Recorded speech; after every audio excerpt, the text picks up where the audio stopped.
This is Speak On It, part of the Retro Current team. Westside Heroin Opioid Task Force,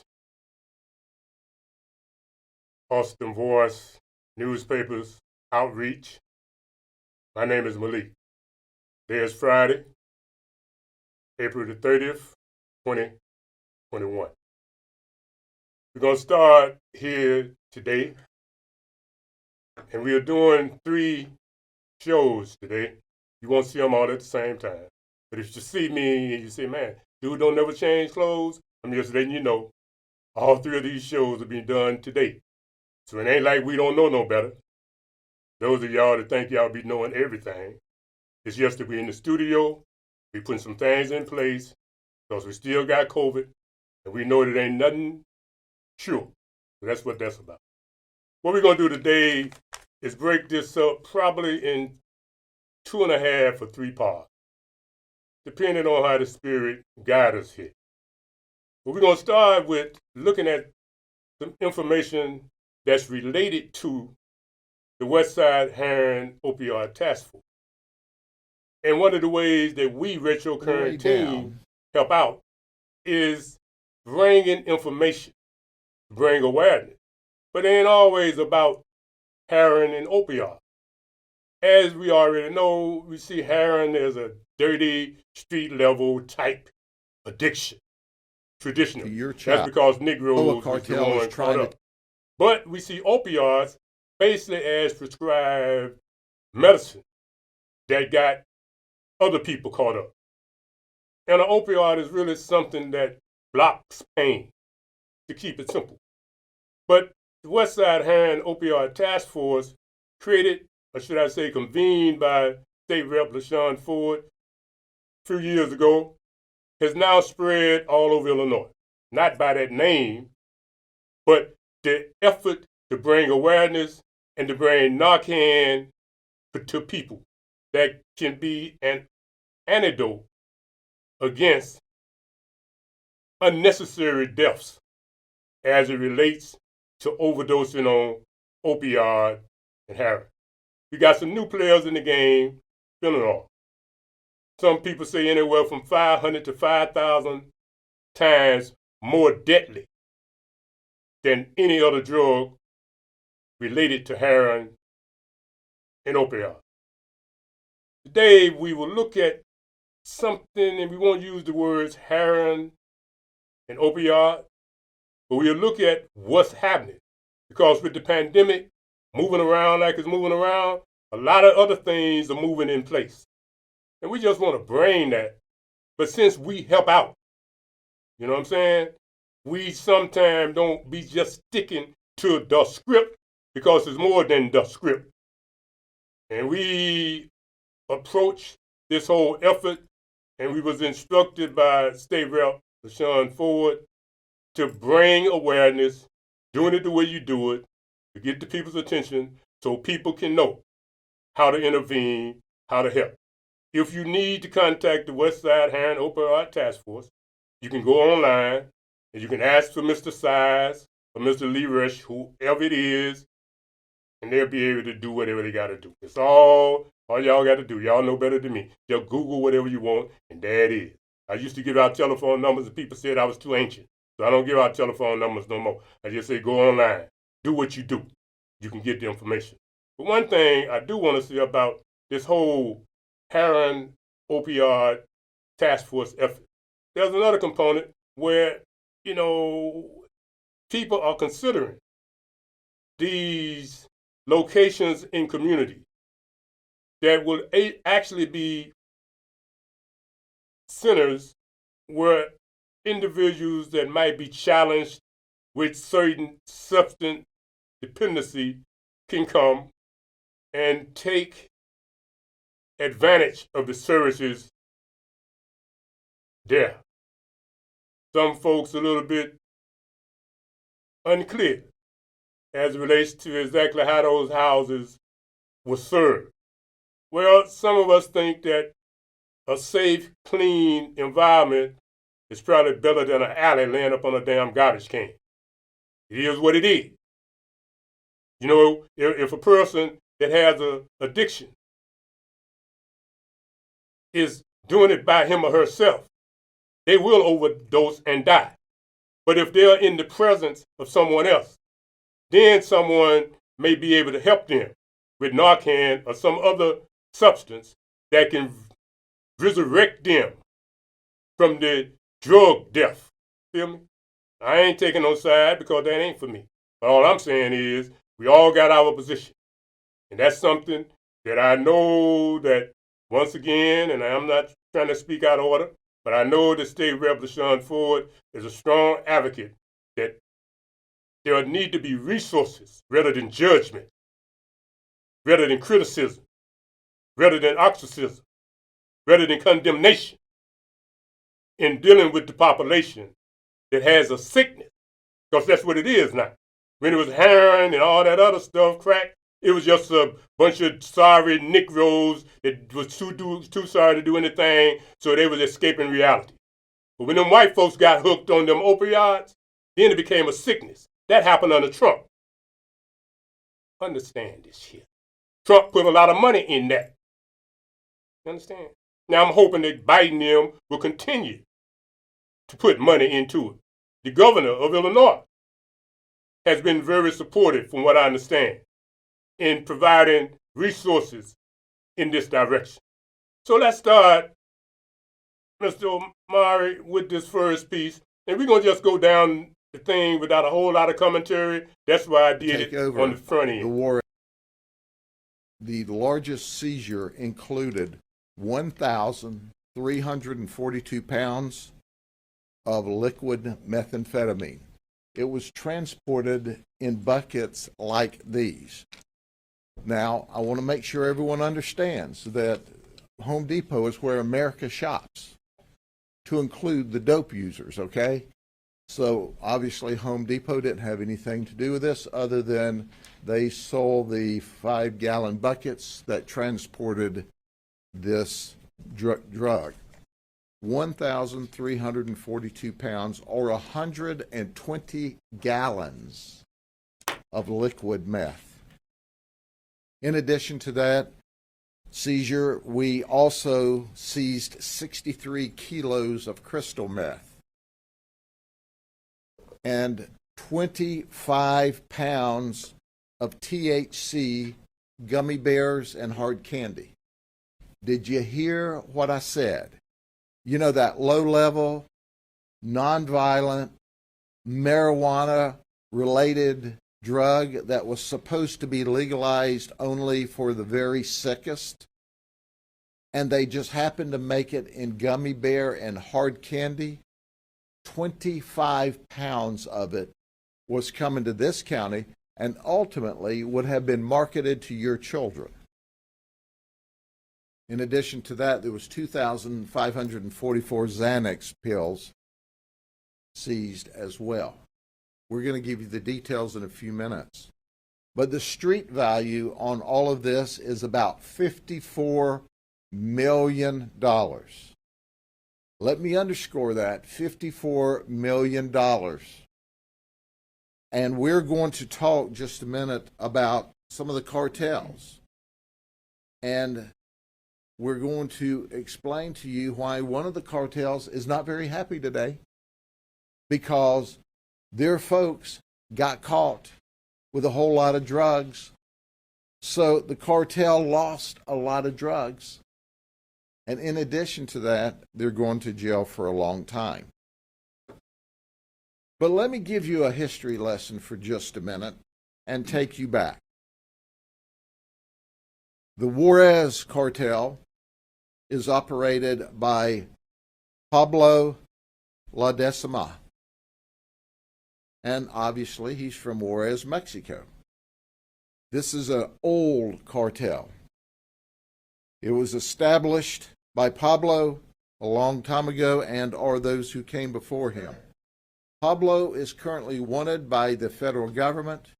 In fact, there is a $2 million bounty for his arrest. That's right. Any of you watching today would like some money? Federal government will give you $2 million to tell them where Pablo is. Then there's the Sinaloa cartel. The Sinaloa cartel is a larger cartel than the Juarez cartel. And you know this, it's a household name in drug running. El Chapo Guzman runs that cartel. El Chapo is currently residing in a federal prison in the state of New York. But his cartel's still alive and well. So what do we need to know about those two cartels? First and foremost, they're at war with each other. The Sinaloa cartel is trying to take over the Juarez cartel. They are in the process of murdering each other and murdering other people and murdering innocent people that get in the way. They're doing things such as decapitating. They're hanging the opponents from bridges by the neck to make sure that they send the message of how serious they really are. The operation we're going to talk to you today is drugs that came from the Juarez cartel. We call it Operation Dirty Water. And here's how it began. On January the 8th, we had a mail package that was sent from Ontario. This is a multi-country operation. This package flowed down to a reception center in Tennessee and then ultimately was to be delivered in Winter Haven, Florida. In that package were 2,544 Xanax pills that were coming to Amber Cason. Working with our federal partners, once the drugs were intercepted, it was sent to us. We set up a controlled delivery, and ultimately we arrested Amber, and you see her on the wall here. From that, on January the 14th, when the delivery was made, the next step in this operation was on March 13th, when 26 pounds of meth was delivered to our undercover agents by Jennifer Mears from Stone Mountain, Georgia. That's right. All right, are you ready for this? Because you can't make this stuff up. I didn't start out with Once Upon a Time in a Land Far Away, because it's true, even though it seems like it should be some kind of horrible fairy tale. She was released from federal prison for a 10-year stretch on January the 20th of this year. And on March the 13th, she's delivering meth in Florida while she's still on 5 years of probation. Did you hear what I said? I didn't stutter at all. We have information that she was immediately delivering and carrying meth for the Juarez cartel just as soon as she got out of prison. So that 10 years in federal prison didn't slow her down at all. The fact that she was on probation and not supposed to leave Georgia didn't make any difference to her at all. She's a bad girl. Now she's an arrested girl.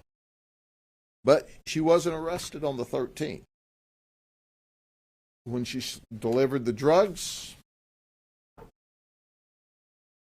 she left. And then on March the 29th, Jennifer was to deliver 35 pounds more of meth to us. But a series of issues occurred. The psychic in Georgia said, I don't think it's a good time to go to Florida. Quite frankly, when Jennifer Mears went to the psychic who warned her not to come to Florida, she forgot to ask one question. Because the psychic was right. It's not a good time to come to Florida. she didn't ask the psychic what the lottery numbers were for the week, because the psychic was right on. But she still wanted to make the drugs available, so she said, well, you can come up here and get them. So we worked with our local police departments and obviously HSI, and let me underscore that HSI is simply the very best. So we went up there and we obtained, with HSI and with our local police departments, the 35 pounds of meth.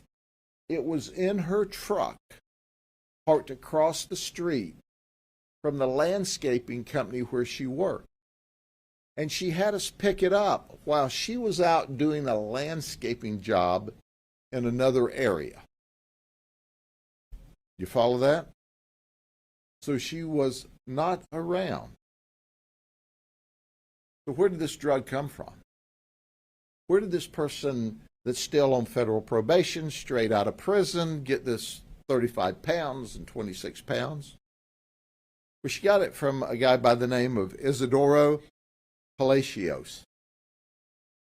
Isidoro Palacios is a bad man. He's listed on the wall too.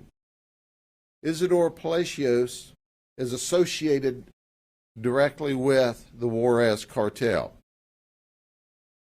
He's been in trouble before.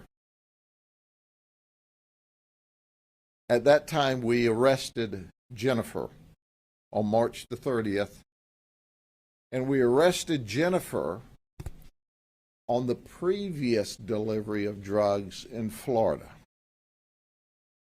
Now let's go to April the 5th. Search warrants are executed at Isidoro Palacios' houses, 2 different locations, by HSI and the local police agencies. Isidoro has a house on Stonewell Tell Road in College Park, and another one that they hit on Westbrook Road in Union City, Georgia. They seized another 77 pounds of methamphetamine. In addition to that, they broke up a cockfighting ring. That's right, along with smuggling drugs for the Juarez cartel, he had a cockfighting operation going on there. So let's go to April 8th. Luis Martinez was arrested by the Henry County Police and HSI with 1,342 pounds of liquid meth and 14 firearms. Luis, newsflash, is in this country illegally, and this is what he's doing. He's in this country illegally, bringing this drug to your children. How do you like that? How do you like him smuggling 1,342 pounds or 120 gallons of liquid meth across the border? Then he's drying it out into the crystal form and giving it to your children, and he's here illegally. You like that? Well, when these Border Patrol agents are putting their life on the line at that border every day, that's what they're trying to stop from coming into this country. So don't believe that crap you're seeing on the evening news about there's no crisis at the border. There's crisis at the border. It's in the form of children. It's in the form of drugs that they're coming to infect our children with.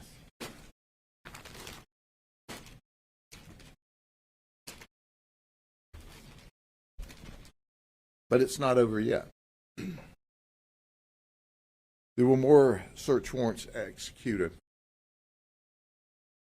And when we went to Herndon Road with HSI and the local authorities, we didn't find any narcotics at that house, but here's what we found. We found Crescencio Loza. Crescencio Loza. He had 2 stolen firearms. That's illegal. He's in this country illegally. That's illegal. And he was the one that had the tunnels. The tunnels where all of this was to be stored, as we're told, as soon as it was taken from a liquid form back into a crystal form. Now I want you to keep in mind, so we have meth, we have pills, we have illegal folks, we have firearms, we have stolen firearms, we have murder, we have torture. I want to bring to your attention, and I'm going to say this a couple of times, much to the chagrin of some and the delight of most. There is this drumbeat across this country that this is a low-level, nonviolent drug. This is a low-level, nonviolent crime. Explain that to the Lebanon family, where the 2 twins that were 8 months old were murdered, where the 8-year-old and the 12-year-old, or the 10 and 12-year-old children were murdered, where mom was murdered in Sonora, Mexico, by these drug dealers. Explain that to the families of the people that are hanging by their neck from the bridges in Mexico over the gang war. You know, there would not be any gang wars and fights if there wasn't a market in the United States and around the world for this stuff. So the next time someone tells you that this is all low-level, non-violent, know a couple of things. Either one, they're totally ignorant. 2, they were born and lived their entire life under a rock. 3, they're misleading you at best and lying to you about the danger of drugs, from the use of your children right on up to the trafficking amount. Well, there's one guy on the pictures here we haven't talked about yet. Brian Thomas Stanton, he's 37. Guess where Brian Thomas Stanton resides today? Home sweet home in Georgia, the federal penitentiary. That's right. Brian Stanton's home is the federal penitentiary in Atlanta, Georgia.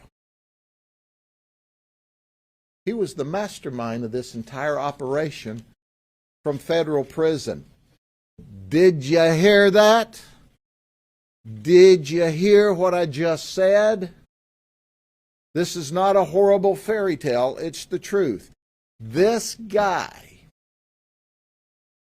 organized and set up all of this operation from Home Sweet Home, the federal penitentiary in Atlanta, Georgia. Isn't it nice that that's where he resided, since, heck, Atlanta is reported to be the meth distribution center for the Southeast United States for the gangs out of Mexico.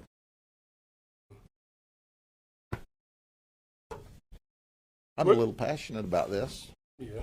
It's not just because it's Thursday morning. It's because members of law enforcement are putting their life on the line We can go on. every day to protect the community. And more importantly, The reason we spent as much time as we did on that is because it was information that people need to be aware of, period. And I really like that particular sheriff because he's that old-time type white man. You see how he talk? the language.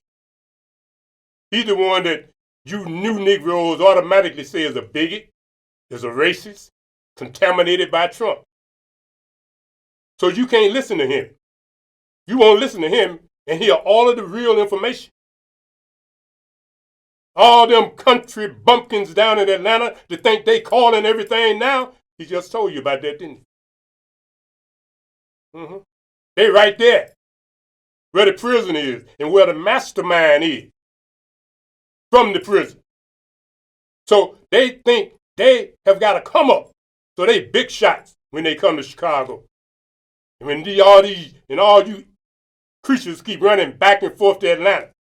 And now y'all running back and forth to Puerto Rico. I don't know what the hell happened to Puerto Rico, but I'm seeing people go back and forth to Puerto Rico 2 and 3 times a month. What the hell? And I mentioned the one, well, why don't you go down to the historic area on the sea where the slaves came on the port? She said, what I want to go down there for? I said, oh, excuse me. And then she called me back and said, oh, we went and it was da-da-da-da-da. I said, okay, I see. But you want to go there so you can do what? Get wasted. So you can stand on a boat shaking your ass. And you think you living big. That's what's happening. You go to these different states, Miami, and all these states, fronting and profiling like you're a big shot because you got this dope, you got the stimulus, you got the PPP. And then those of us that are serious about what happened to our ancestors, we can't even talk about reparations because you are such a parasite, such a criminal, such a damn dope fiend. That's why I wanted this man to talk to you. Because this is a white man that understands your nature. He understands how to talk to you. And that's why he brought up Atlanta. He knew what he was doing. And that Met and all that other garbage, it ends up in the streets of Chicago. They don't talk about it a lot. A lot of those pills these people are going around here killing folks off of is out of that batch. So when I say we help out, the West Side Hand Opioid Task Force, doing it the way we do it, that's what I mean. Like he was saying, all of y'all talking about how it's a low-level drug. Well, low level or high level. Opioid prescription is high level. You understand? That's white folks stuff. Used to be anyway. But we know that cocaine and meth was really whole white trash stuff. Yeah, I'm going to call it like it is. But now it's everybody's stuff because the pandemic done made things sort of complicated. I'm through with that, Omar. Next piece, man.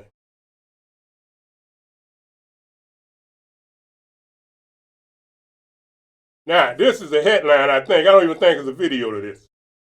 Truth of the matter is, you can read it for yourself. Once again, somebody possessing nearly 3 kilos of cocaine and firearms. I'm telling you, man, this COVID-19 is a bonanza.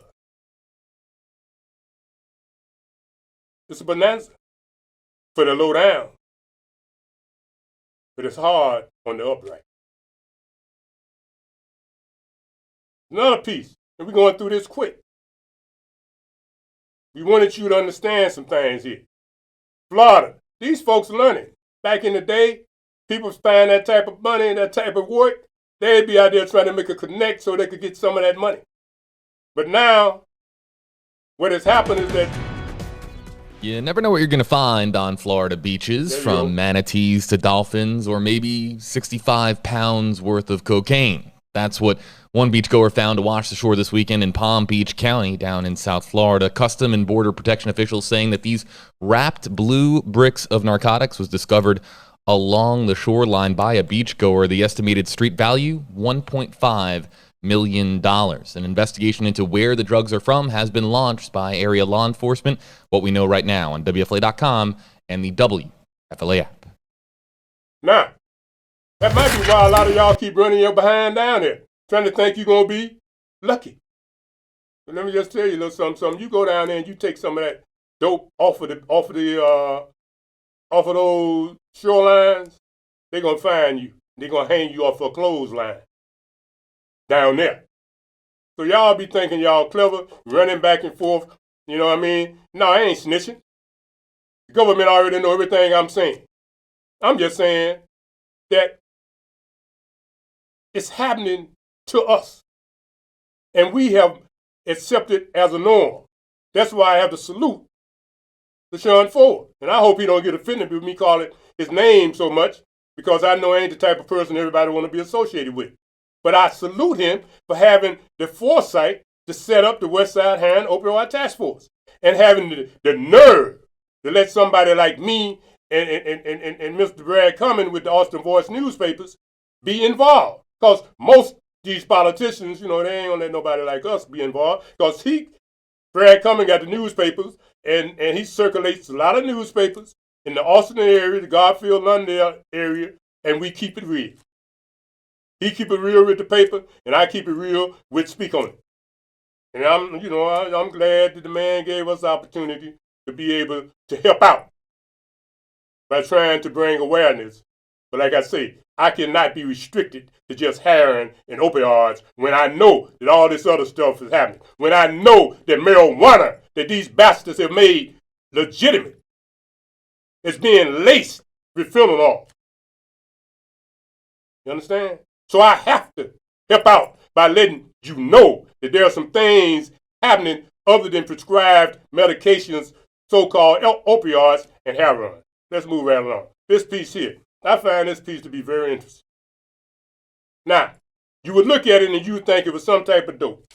And according to the notes I took, you damn right, I used notes. Somebody had the audacity to say it looked so unprofessional. You sitting there reading paper. You know, don't get me started. Now, what happens is this. That could be cocaine. You understand? That could be a lot of things. But in order to save time, I'm going to tell you what it is. Those are the human ashes of that man's son, who you can't see the print up there. But that's the amount of fentanyl, cocaine, heroin it takes to take a human life, and that's exactly what it did to his son. It took his life. So I want you to just look at that for a few seconds and think about it. Yeah, and some of that is probably mixed in some of the dope you take. Yeah, I said that. So you out here sniffing, snorting, burning, shooting, all type of stuff. And some of the stuff you shoot is human ashes. Let's move on, Mr. Mark. There it is. Now, the sheriff used the word passion. I use the word amplification. Because, see, I really don't like the emotion associated with passion.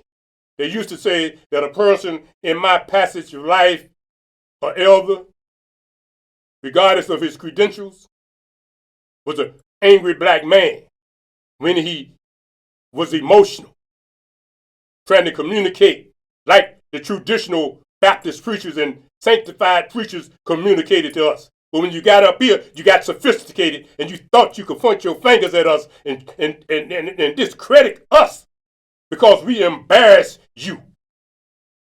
Because you Negro, African Americans, want to be people of color, Jim Crow clown. No, I'm not angry at all. I just amplify the information. You used to call it passion. For a minute, I was going along with passion, and I was good to hear the white man say passion. I don't like passion. That makes you think, people think, oh, he's soft, he got passion. He emotional, he can't control. Nigga, slap the taste out your mouth talking about somebody's passion because they amplify so you can understand. They are animated so you can understand. Then you think they're supposed to do the way somebody in some other congregation do things. No, we do it like this. And that's why I like that sheriff. That sheriff, yeah, you know, he's a traditional white man. But he had a black man standing there behind him. But you all will try to discredit this effort of us helping out by us having that type of white man. He looked too much like a rebel. He looked too much like a Peckerwood.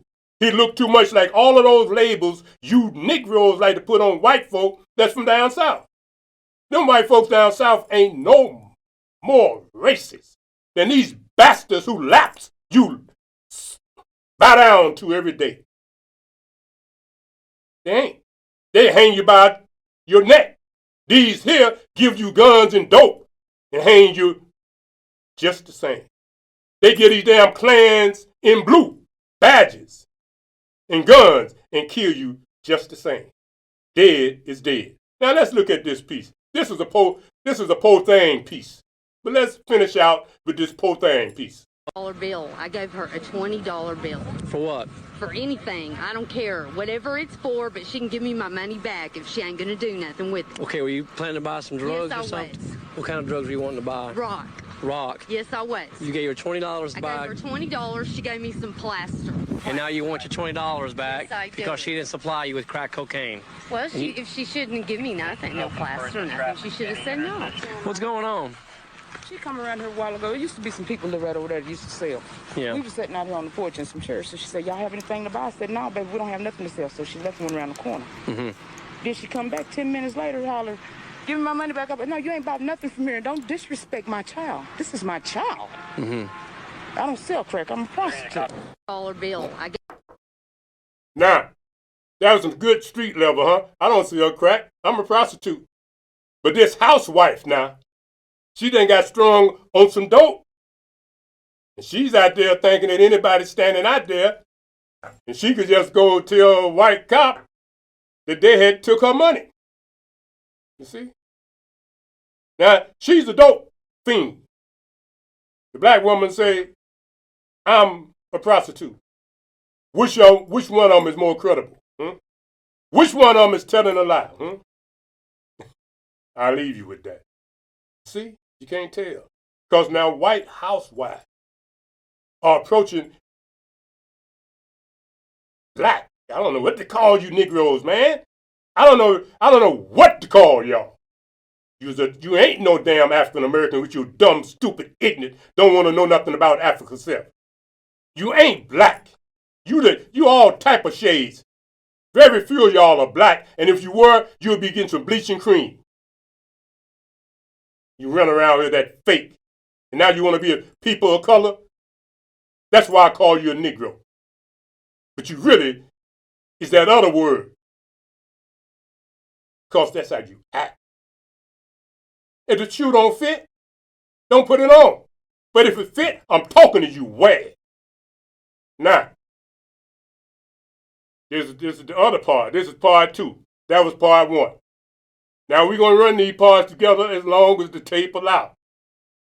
But Brother Mario let me know when we need to switch whatever you need to do, because they'll be the one to put this stuff on. But there was so much happening. Now that was a piece I really wanted, and I've been seeing it. But because I didn't use it, now it's no longer available. I guess whoever did it took it down. But as I was praying, meditating, ain't shame, contemplating, the Spirit brought me these turtles. I said, what the hell is this? Because, see, the turtle is a very powerful spiritual omen. So I said, okay, they took that and they brought me this. So we're going to have a couple of nature pieces here. So use your imagination, use your own mind, and look at nature and see where you fit. You understand? Then we're going to show you a couple of lines, and we're going to show you the interaction between the lion and the baby turtle. So just sit back. Don't turn your channel because you don't understand what he's doing. Just watch. All right, Brother Amar. Now what you saw, if you saw it, was a turtle with the baby turtles behind it. Now what you see is the feeding of some turtles. Just watch it and enjoy it. I hope they let us play this because of that music. If not, oh well.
go on. I think they got the message. I hope YouTube didn't punish us and mute the program because we were just trying to show people how nature worked. We weren't trying to exploit anybody's music. We weren't trying to sell nothing. So, there it is. But I know that the algorithm don't care about that. Now, this piece is the reality. Now, let me just say this before you get to that piece there.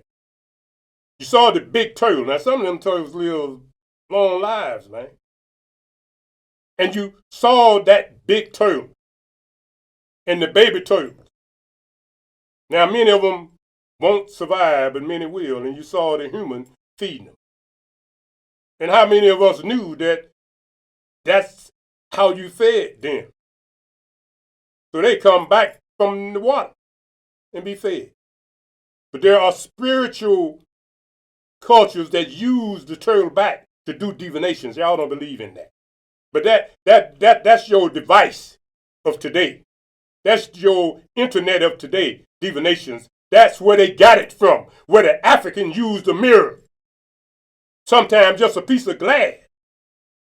Sometimes some water with herbs in it, and they could see all over the world. But y'all don't want to hear that. You don't want to get that. But that turtle back, shell, I ain't gonna waste no energy telling y'all that. Now, I want you to think about that big turtle. Big turtle. Ain't no lion eat that big turtle. But it's the DNA in the turtle that even the king of the jungle, the lion representing the Negro race. You understand? The lion representing the king of the jungle, and they say that's where we are most connected. See? Now watch how that little bitty turtle checks the lion. So here we are, the Negro, letting a little bitty creature run us all over the place. But the lion respects the nature and the DNA of that turtle. So instead of trying to eat the turtle, what do? He move around. You see? That's what we need to learn as Negroes. How to move around and who our enemy really is. But see, the other piece that they took down had a leopard that went to the same water. And the crocodile tried to get the leopard. But the leopard took the crocodile and took him into the bush and ate his butt up. That's the one I really wanted to show you so you would understand what the Negro need to do. Take your enemy from wherever he is out of his environment and eat his butt up. Watch these two, the lioness and the lion. Look at them. See? But they respect that little turtle. And they might be like the dude that was feeding the turtle. Know that they don't give him proper respect, he'll eat them up. Because you saw how he ate that fish. Look at that turtle. Standing up, putting his neck out. Got more sense than you damn so-called black people and African Americans. Look at that lion. Bowing down to a turtle. You see? You have been reduced to less than a turtle, Negro. You need to look at this. Look at the beauty in that lion. Feel Africa in that lion with your shame behind. Because that's as close as you're going to look at one. Because you are ashamed to be associated. But hell, people living better in Africa than your dumb, low-life PPP stimulus scheming behind. Dope selling, dope using, booty shaking behind. So much for that. Just like he gone, I'm gone too. Go on with the next one, Omar. I did enough on that. Oh, you don't have to show this one. I don't care about that. That thing ain't got nothing to do with the Negro. He too ugly. No. I like the turtle, but we don't want to see that big ugly thing. The sea lion or what it is. I don't want to see him. That ain't our nature. That's the nature of the person that we having problems with. You know what I'm saying? That thing there too ugly to even be associated with a Negro. Now, let's go on with this. Then I'll say what I'm going to say later. Now this thing here, you see these damn. Hey, trying to punch him? All right. Why is y'all doing that? Look at this. You give shorty, yo.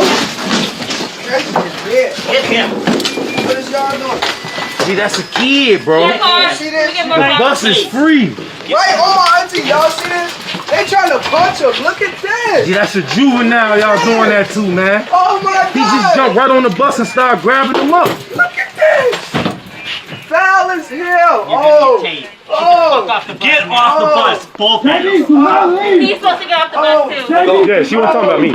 Not the one with the cell phone, the one behind him. Right, she said, you heard her. I was moved all the way to the back. I was going all the way to the back, bro. I'm not leaving my homie. What is going on? Bro, what are you doing? What are you doing? Yeah, she wasn't talking about me, bro. You see this, bro? Okay, bro. I'm not resisting. Y'all see them hitting me. I'm not resisting, bro. I'm not resisting. Dude, what the fuck you putting my head on the rail for? All this on camera. My head's up.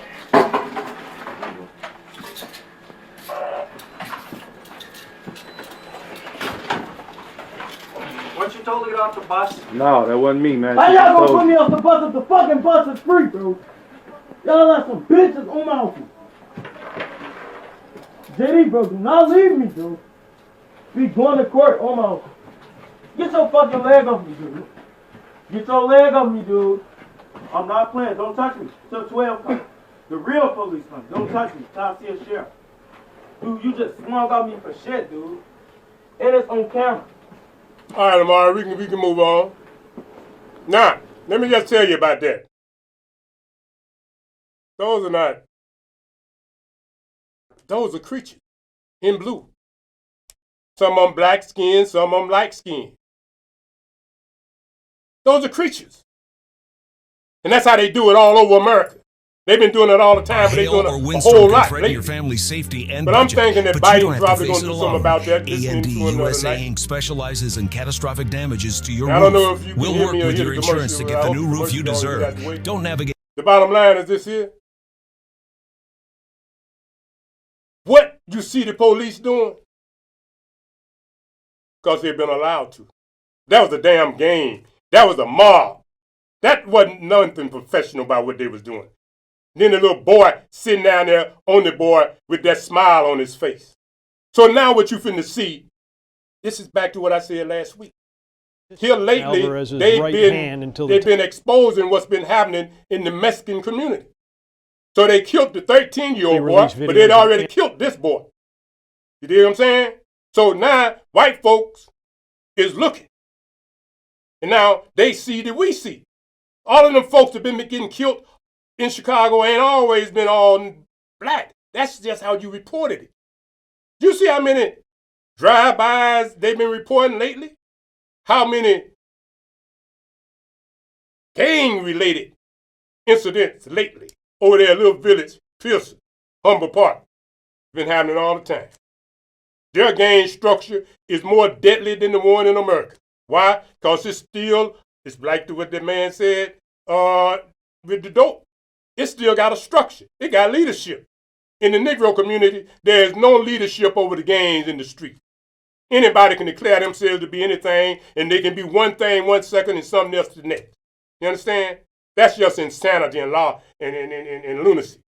But over there in those Hispanic areas, you still got the older ranking people with influence and control. But this administration is so naive, so they act that they don't understand. But now, those peoples over there in Little Village, in Pearson, say, whoa, y'all got to start paying us.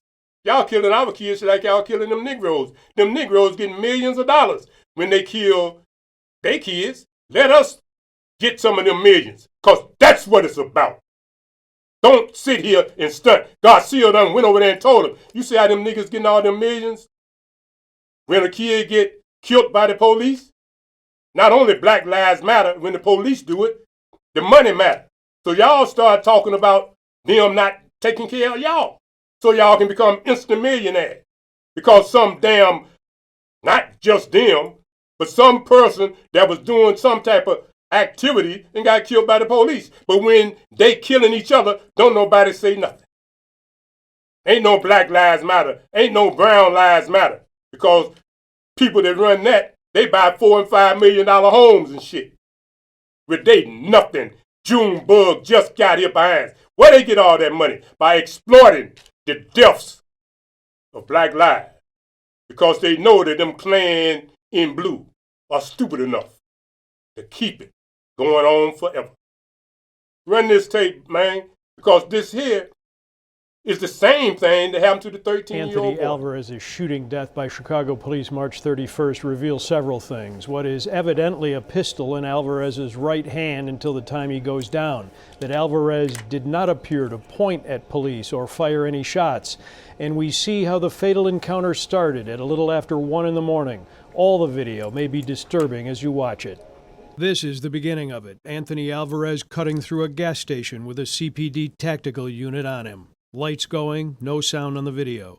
He's next seen moments later on a second camera there, running and tossing a bag as officers close in. What the officers report as an investigatory stop for a person with a gun.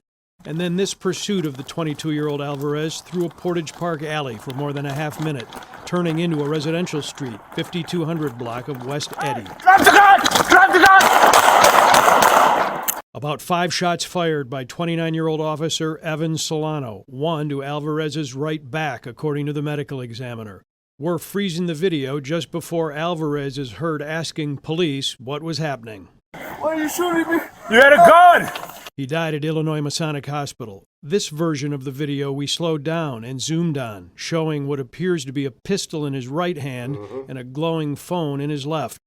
The gun ended up a few feet away in the grass in this picture made public by CPD, a 9mm with a 17-round magazine and a laser sight.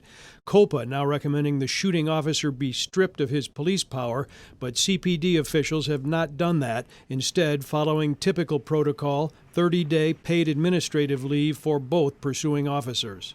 The inquiry doesn't end there. We need to know, why was he being chased in the first place?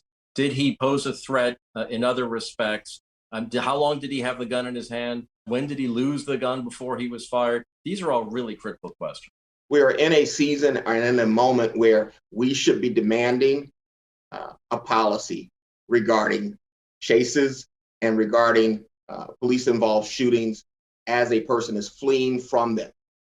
Chicago Police Superintendent David Brown this afternoon has received COPA's recommendation that the shooting officer be relieved of his badge, gun, and police powers during the investigation, a rarely made request.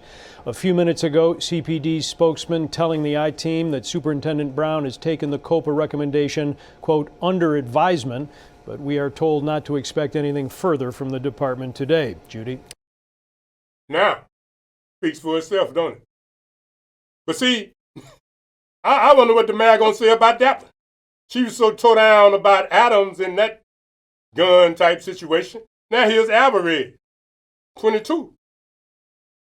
Same type of situation. You know what I'm saying? So I guess, we'll see. I don't want to get distracted because there's distractions here. The distraction here is they don't want you to chase, but they want to excuse the fact that the people that got shot had a gun. We're learning more. Had a damn gun. I wouldn't give a damn if he wasn't but 3 years old. He had a gun. But now, you don't want the police to chase him. You want him to keep running and shoot whoever he after. You don't want the police to chase him on foot or chase him in the vehicle. You want him to get away. Only because it happened in Pilsen, in Little Village. When it was happening in the Negro community, you didn't give a damn. But now that these other people getting killed, now you don't want nobody to chase nobody. You see? You wanted SWAT on the train until that black officer put energy on that light-skinned person going up the tracks. And then we ain't heard no more about SWAT being on the train, but we see women and people getting robbed and raped every day. I know that Beck is gone and Brown is here. But that was a big thing. SWAT gonna be on the train and make them safer. Now you finna build trains in other areas, but the ones in the Negro area are turning into a damn jungle. And you running around talking about the police can't run. That is about as stupid stupid. If they ain't running, what they gonna do, fly? Huh? But no, it's important now because, once again, Garcia and them Hispanic politicians is flexing. And because you diss the Negro community so tough, you ain't show no more. And because the motorcycle riders and all that crime is taking place up north and in the loop, you ain't show no more. And your core, oh, well, I don't know if they outvote us others this time. Because the opportunity for a change for the better has turned out to be a chain that's squeezing the Ottomans and many other areas of the Negro community breathless, just like a damn knee on the neck of a colony because they are Negro. But now these two Hispanic boys done got killed by these clans in blue. And now you don't want nobody running after nobody no more. Let's go on, man. Wait, before you go on. Oh, go on. No, go on, man. More about the Colorado cops who are currently facing a lawsuit over the brutal arrest of a 73-year-old woman by the name of Karen Garner. Her family is suing the police department in Loveland over the fact that she has dementia, and they were incredibly excessive in their force when they were arresting her. This is the woman who walked out of a Walmart with a little under $14 worth of merchandise that she had forgotten to pay for because she's elderly and has dementia, and she was met with brutality by the cops.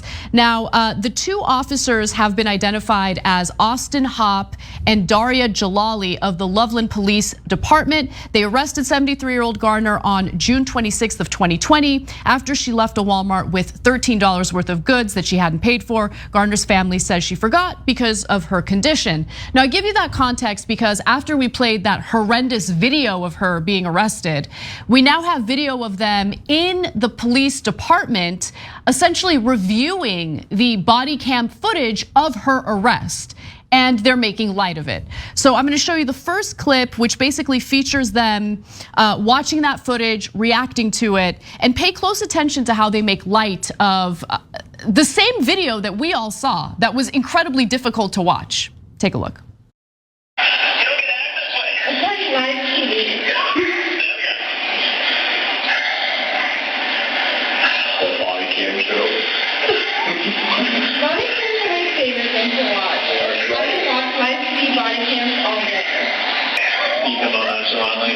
I'm here.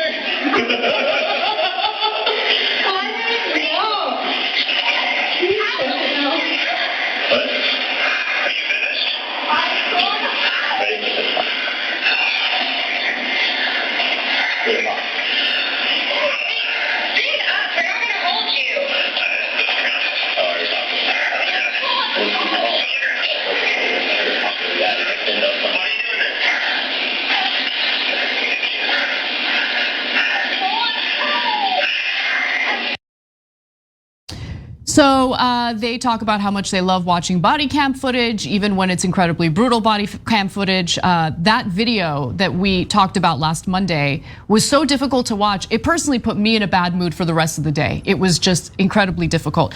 But when they're referring to, did you hear the pop?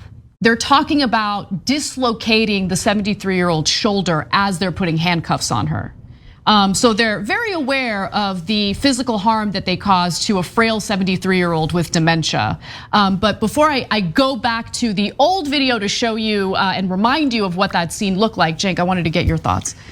Yeah, so two things there. One, Jalali, the female officer, looks much more uncomfortable than the male officer does, and she will more and more as that video goes further. And she bothers to check in on the 73-year-old. The guy seems completely unconcerned. He seems to be enjoying it. And in fact, I wanted to just make that point. When we covered it the first time around, Anna was really tough on the male officer there, Hobb. Yeah. And I said, look, it seems like it's training 101. They teach our cops to be brutal, and then they are. And that's still very much true. But now, having watched his reaction afterwards and the zeal he had and the violence that he committed against that woman, I now think it's definitely both. They got bad training, as they do in almost every police department in the country. They're taught over-the-top brutality.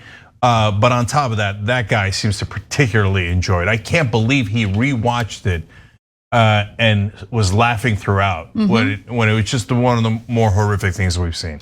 Yeah, and I'm not letting Jalali off because while she did certainly feel uncomfortable watching the body cam footage, earlier in the video, and we're going to show you examples of it, the culture within that police department makes it very clear that she's not really allowed to speak out against it, and she doesn't. There was an opportunity for her to do so, and she refused to do so. I should note, though, she's one of the rookie cops, so it gives you a sense of what the culture is like. But before we get to that, I just want to remind you all of how vicious these officers were in arresting her. And it is a difficult video to watch. Like I said, it put me in a bad mood for a full day. I want to give you that warning. But this is what they were making light of. I'm not going anywhere. Why are you fighting with me? And why are you trying to slip the cuffs off? I'm going home.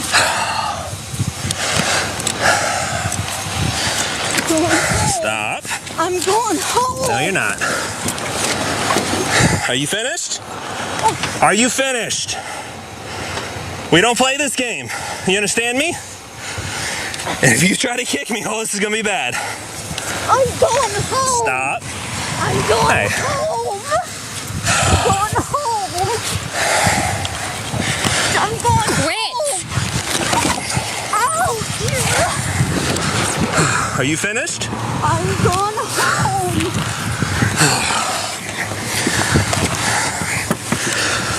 Hey, stand up. We're not gonna hold you. Let's just go to the ground. On the ground. On the ground. Why are you doing this?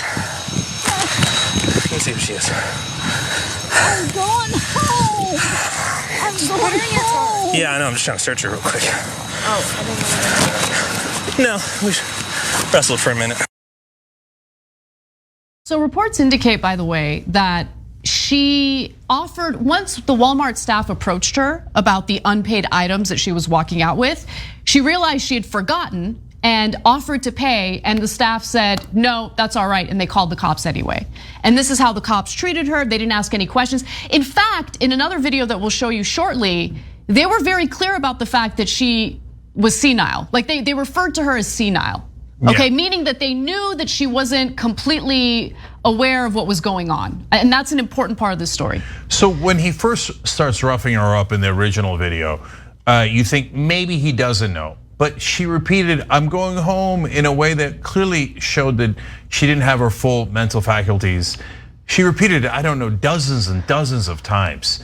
And so by the end, you felt, if you weren't already queasy at them throwing her on the ground and popping her shoulder and doing all those things, by the end it was so obvious that she had some sort of dementia that you felt totally sick to your stomach over this. They go back to the office, rewatch the tape and laugh. Yep. I mean, if we're teaching our cops to be this brutal and inhumane, of course all these horrible, horrible things are gonna happen and stuff. You know that they kept her in a jail cell without getting her medical treatment for a shoulder that they knew they popped. You just saw it on video, them watching, look at it pop.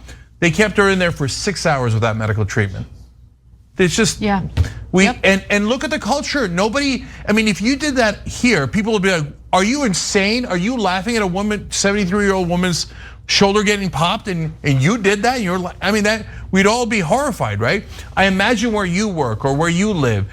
If you watched it, it doesn't matter. It doesn't have to be a doctor's office. It could be a plumber's office. I hope you'd be horrified. The only place it seems that people enjoy it are at a police office, at a police station. So there's something wrong in our policing. If you can't see that, you're trying super hard not to see it. So let's get to the next clip, because in this next clip, you're about to see exactly what Cenk just described, and it's even more difficult to watch it after hearing it. The first time I got music, very kind of like, oh, What happened when you got off stage? You was like, short start motion to say. Yeah, we talked a little bit. But she's so little, I was like, I'm gonna say, hey, I'm fighting, have everyone in the city run code and train for her. Yeah. I was like, I'm fine, I can handle it. I mean, dogs. You know, I was like, all right, let's All right, Amari, we can go on from this. Right on the ground, all that stuff. Got wrapped up. Now, when I first saw that, not this TYT, I'm talking about when I first saw when they first showed it. They didn't show all of it. This woman was walking down the street and that big fat hippopotamus creature in blue. Are you? This rascal was breathing so hard that, I mean, it was pathetic. He ain't in no kind of shape. But he enjoyed that. You could tell that there's something wrong with him, the way he approached that woman. He followed her and the way he threw her around and treated her and then tried to talk like he was trying to be what? That's how he treated his wife, if he got one. Or his children. You could tell he was a sicko. But now, this was a white woman. So are you going to call him a racist? Huh? Are you going to call him a white supremacist? Huh? His big, fat, ugly self don't care who you are. He feels empowered in that uniform with a gun, with a bag. And that's why I hope Biden do something nationally. You got to break down all of this police culture. Look, you got to do them like you do the Negro to try to get a job in the police department. You always disqualify Negroes from having a job based upon some psychological BS foolishness you put together that produced this garbage here. You need to get rid of all of them. Start all over. You do. Because they like that all over the world. All over this country, that's how they are. They go to Israel and other places to come back to learn how to be brutal and cruel to American citizens. And damn it, stop blaming Trump. They was doing that before Trump. And they doing it right now and Trump gone. So all that racism and bigotry and white supremacy, you see right here. More to it than that. It's those Klan mentality, and it's even in those black ones and Hispanic ones. That authority of the slave hunter. That's why they created them over here. To go chase the slave, and to do all these old things, and now they're doing to us. There's a piece that Ice-T and them got coming out. I'll probably play it next week because I think today it's a little too electric with the stuff I'm showing. But they got a movie coming out. Yes, they do. Yeah, I hope they promote it real good because they showing you what the Negro need to do. Yes, they are. And them young boys and girls, they gonna see it. Although I don't support things, you know what I'm saying? It's a movie. You know what I'm saying? It need to be addressed. You know? You are nothing but a human being. And you are only on duty. And you usually live in the area. You ain't God. You ain't invisible. Understand? And that's what people got to start knowing. They are not invisible. They are not God. And they are not invincible. So government, you need to do something. You let these damn clowns run around and dog. You saw that woman. Anybody could have saw that woman. It was sad. Popped her arm. Wouldn't even give her medical treatment. And there she is. Suffering. Go to the next one. Now the next two are going to be about Negro. Old woman is suing after she says she was assaulted by a Rowan County deputy and two Salisbury officers. You're looking at body camera video during a traffic stop on I-85 back in 2019. Stephanie Bottom claims they violently pulled her from her SUV and hurt her arm. Tonight, Bottom is calling for those officers involved to be held accountable. WCNC Charlotte's Tanya Mendez spoke with Bottom to get more insight into the encounter. The woman in this case, a librarian, says she saw the blue lights in her rearview mirror, didn't actually think they were for her. She was just headed to a funeral. By the time she realized it, it was too late. What did I do wrong? It's the question 68-year-old Stephanie Bottom still asks 2 years after this arrest on the side of I-85 in Salisbury. Can I call my family, please? No, ma'am. According to this lawsuit, Bottom filed against the Salisbury Police Department and the Rowan County Sheriff's Office. Bottom was driving from Georgia to a family member's funeral in North Carolina. She admits she was speeding when she saw blue lights in her rearview mirror. I didn't know they were after me. So she kept driving. According to police, she didn't stop for at least 10 miles. You put a lot of people in danger tonight, ma'am. Bottom says she was just trying to get to someplace safe. They didn't give me a chance to do that. But officers used spike strips to stop her car, then ran up, guns drawn, pulling her out and onto the ground in 7 seconds flat. You know, why would they treat an old woman like this? I mean, you wouldn't treat your daughter, your sister, your mother, your aunt, you know, in this way. Bottom's rotator cuff torn in the takedown. She says she laid on the ground without medical attention for nearly an hour, watching while officers searched her car and her purse without her permission. They need to be accountable for what they did to me. The arrest leaving her scarred in more ways than one. I was in terror and in fear of my life. I just thought I was going to die. And I don't want anyone else to go through what I went through. All of the charges against Bottom wound up dropped, except for the one for failure to stop for sirens and lights. Salisbury police issued a statement saying they can't comment on pending litigation. I'm Tanya Mendes, WCNC Charlotte. Now, I just want you to think, did her just like they did the white woman. I mean, what type of creatures do that? Those that think they are above the law. And they was allowed to do that. Was a drug. I ain't even get into that. I don't want to say nothing else about it because you niggas too damn sensitive. But they was doing that before the last administration. And they still doing it during this administration. They've been doing it as long as I've been living. They just use different methods. But now they feel more empowered than they ever felt. Something has to be done. Either by the government or by the resident. Simple as that. All right, brother, let's move on. I know we're running out of time. House. I've been here a little over 20 years. They got a search warrant requesting a no-knock raid. The warrant reads that officers would likely find narcotics, namely methamphetamines, and a no-knock warrant gave cops permission for forced entry with no warning. We stood up, the police were already coming through our front door. After the door was kicked in and a search completed, take a look at this empty box. Court documents read police didn't find drugs, guns, money, or anything else suspicious. It was horrible. Just Nelda Price in her nightgown and her husband John, both 69 years old. Not drug kingpins, not armed criminals, just two taxpayers terrified to make any sudden movements. And I'm thinking, just be still, Daddy. Don't.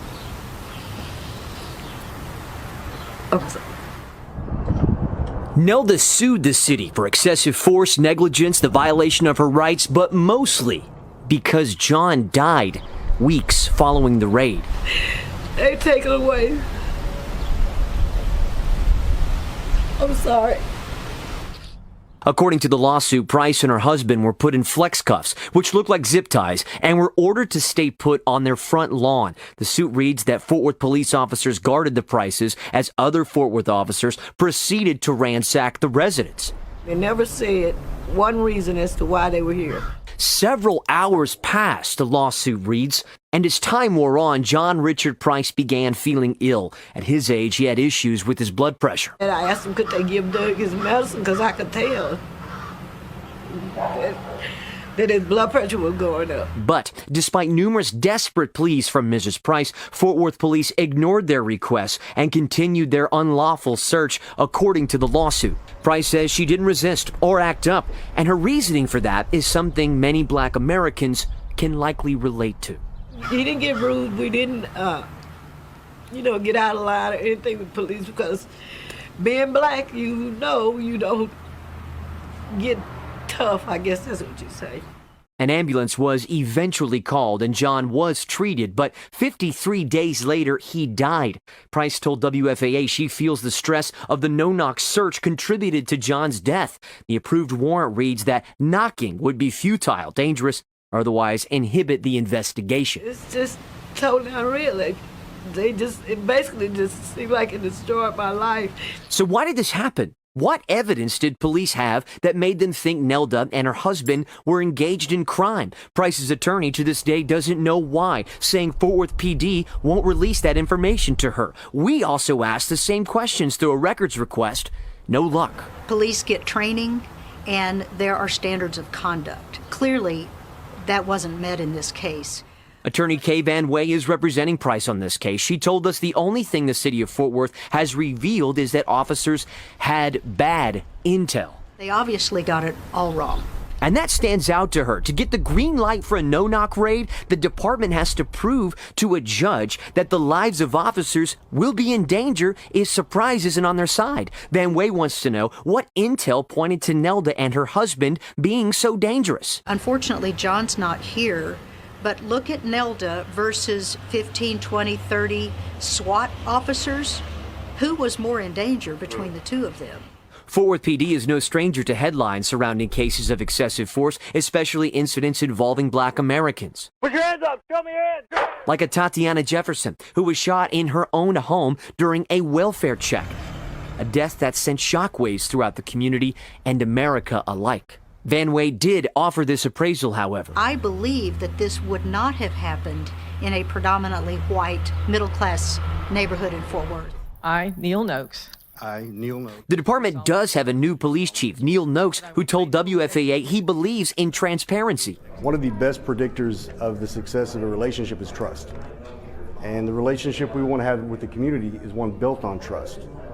To be able to have that, we have to be transparent. Days after he was sworn in, Noakes declined to answer questions about Price, however. Not able to comment on that because of the ongoing lawsuit right now. I apologize. When we can say more, we will. But just because Nelda is suing doesn't mean Fort Worth police is barred from talking about what happened or what went wrong. They could even show us the body camera footage taken during the search. For us, no-knock warrants, you won't see very often. You have to fit very strict criteria to qualify for a no-knock warrant. But the chief did not provide any specific details to support his assessment, and we still don't know why his officers were so adamant about a no-knock search of the Price home. We also asked the same question in multiple records requests. We even asked for the body camera footage. No reply. And you won't believe this. A judge recently denied Nelda the ability to interview city officials or gather evidence to support her suit.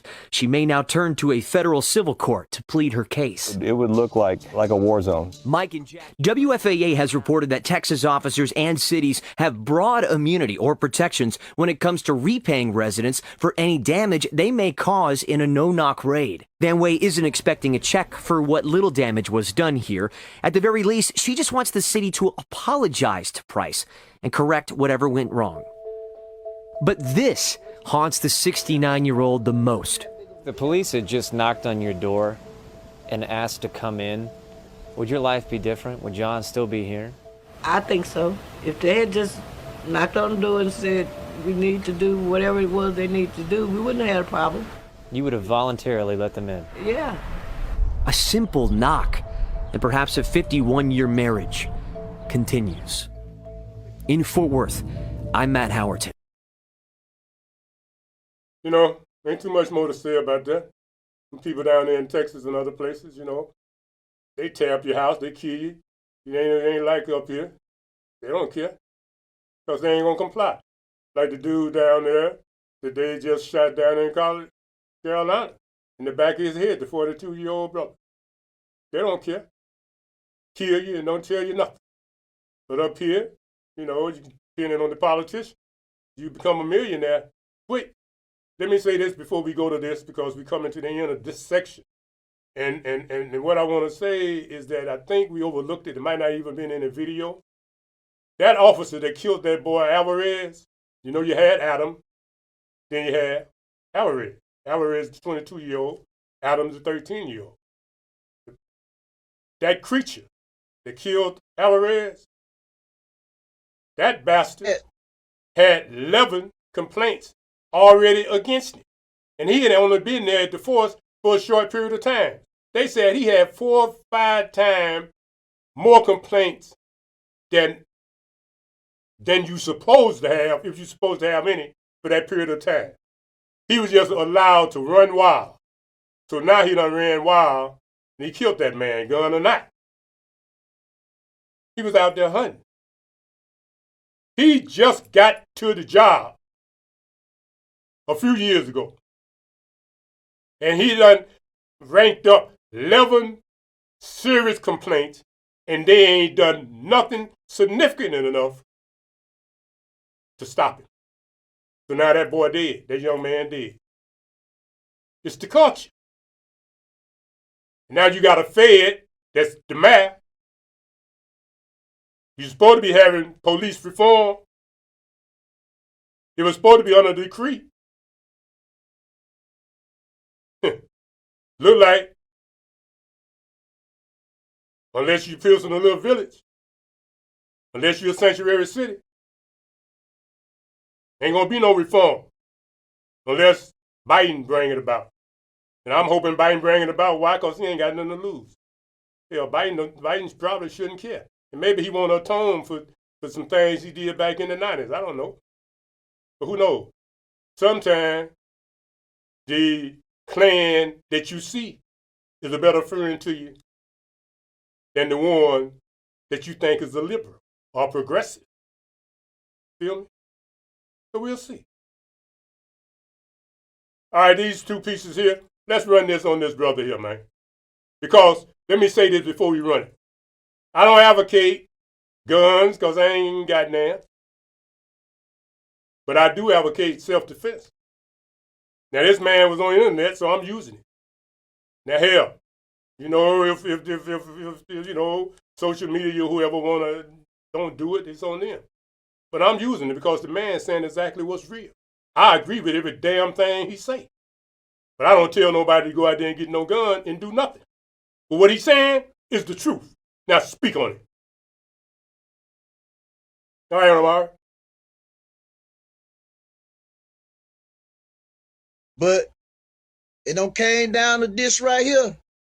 You got to have them. Even if you at McDonald's. Even if you at the mall. You got to have them. Because you never know what's going to happen. I don't want to shoot nobody, and I don't want nobody to hurt me. But when you come, you better come correct. I ain't going to play with you. I got to give it to you like you going to give it to me. Still love you, though. But I'm getting old. Can't tussle. I don't mean no. Nah. Ain't nothing wrong with what he said. You understand? And a lot of Negroes are feeling that. Yes, we are. We know that what he said is what's true. Don't care if you got on blue. You come incorrect, you got to be dealt with. So come correct. Yes, sister. Yeah, come on, man.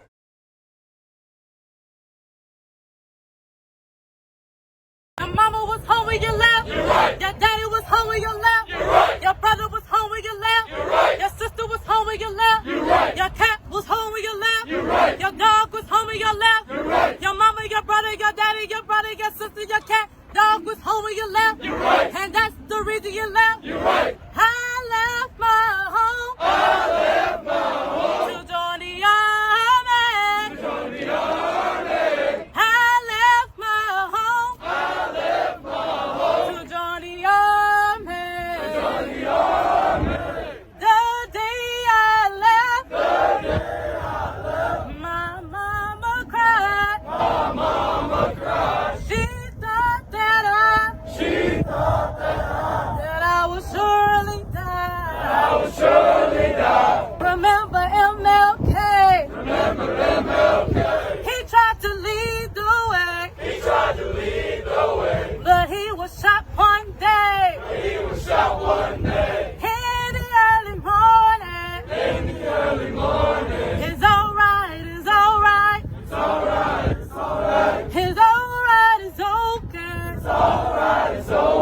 I seen better days. I seen better days. Hey, hey, hey, hey, yeah, yeah. Hey, yeah, yeah. Remember JF, hey. Remember JF, hey. He tried to lead the way. He tried to lead the way. But he was shot one day. But he was shot one day. In the early morning. In the early morning. It's alright, it's alright. It's alright, it's alright. It's alright, it's okay. It's alright, it's okay. I seen better days. I seen better days. Hey, hey, hey, hey. Now, boy, you have to be, as a vet, boy, she make you so proud.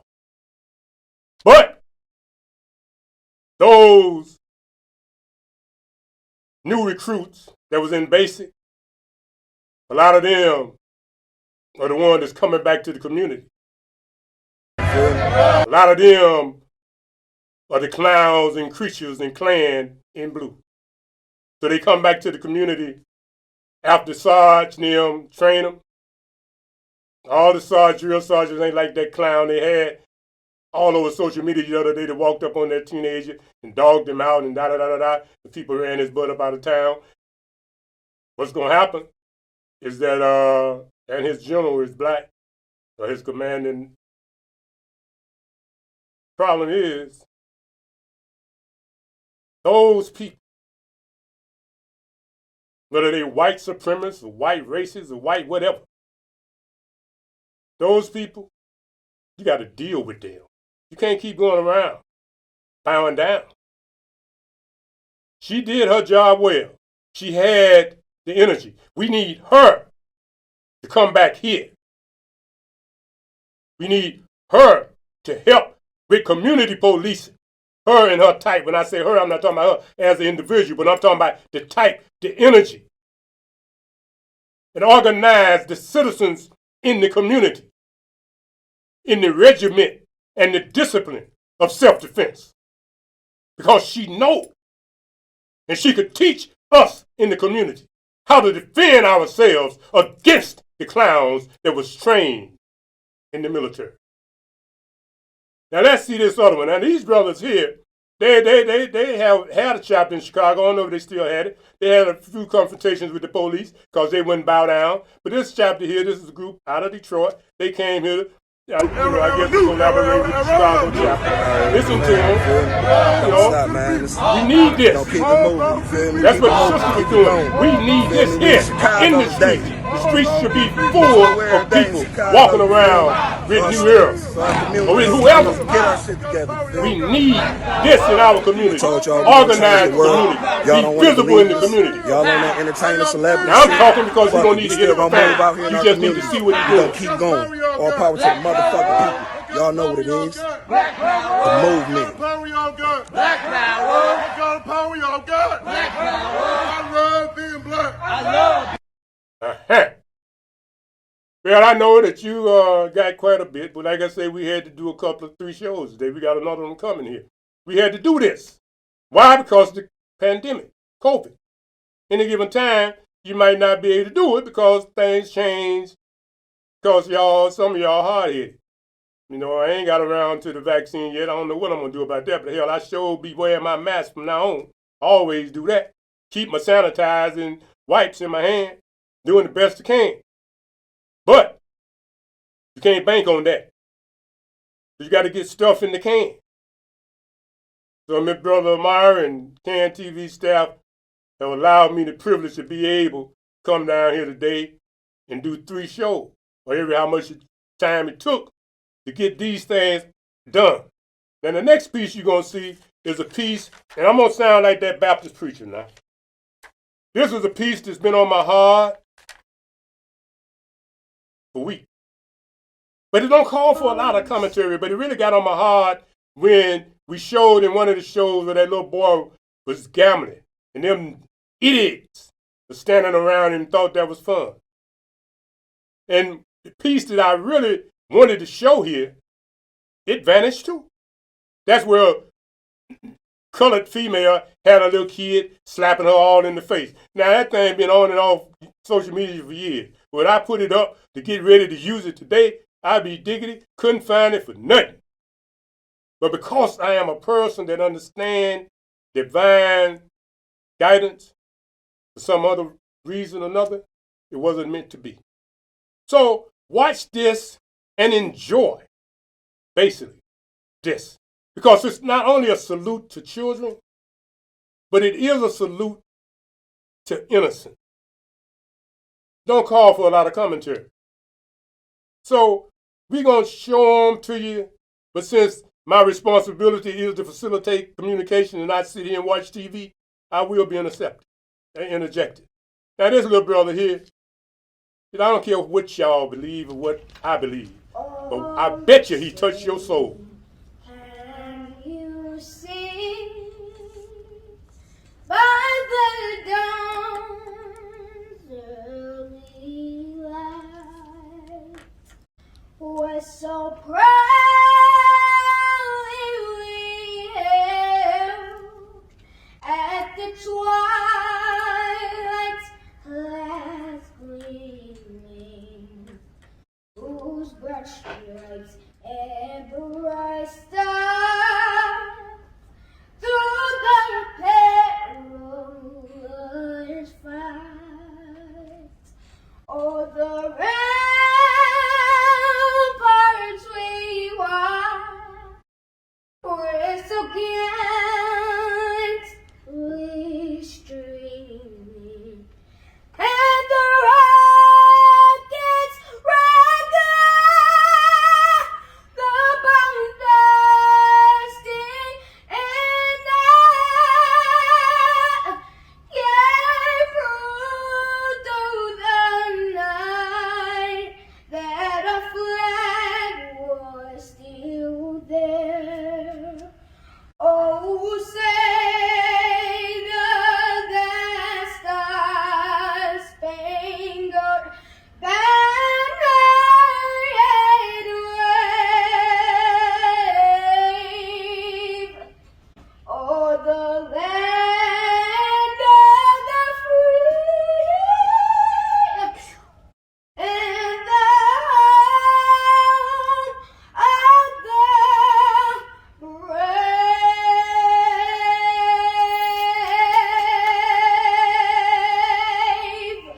All right, Amari. Amari, now let me tell y'all something. I know there's controversy about that song. I understand it. I do. But there ain't no controversy about that child singing it. You can't blame a child like that that's gifted with that gift for singing that song. That boy sung that song. And that's how we are inspired with Retro Current Team, because what it represents is me, the old. Let me say the ancient. I don't like old. The ancient, the elder. My generation and the other generations coming together until we get to these babies you're going to look at. It's our responsibility to do what you see me doing here. Amplifying. Because see, Retro Current Team, speak on it, all of that came out of some other things. But it started with the Student Coalition for Attitudinal Reformation. When I was working on my doctorate back in the day, out there in Chicago Heights, we had children that was in school. Y'all want to call them trouble children. And they said that they were scars. Scars in the scalps of failure and pain. Student Coalition for Attitudinal Reformation. And then came the Institute for Attitudinal Change, Temple for Universal Truth, Shrine for Ancestral Remembrance, and now Retro Current Team. Now speak on it, been that forever. But all of it is part of a ministry. But it's a sit-down type amplification. Yeah, I was looking at the tapes of Brother Amari, and I was saying I'm too comfortable. Every time I sit down, the habit has defined itself up here around my mouth. I say, hell, you know better than that.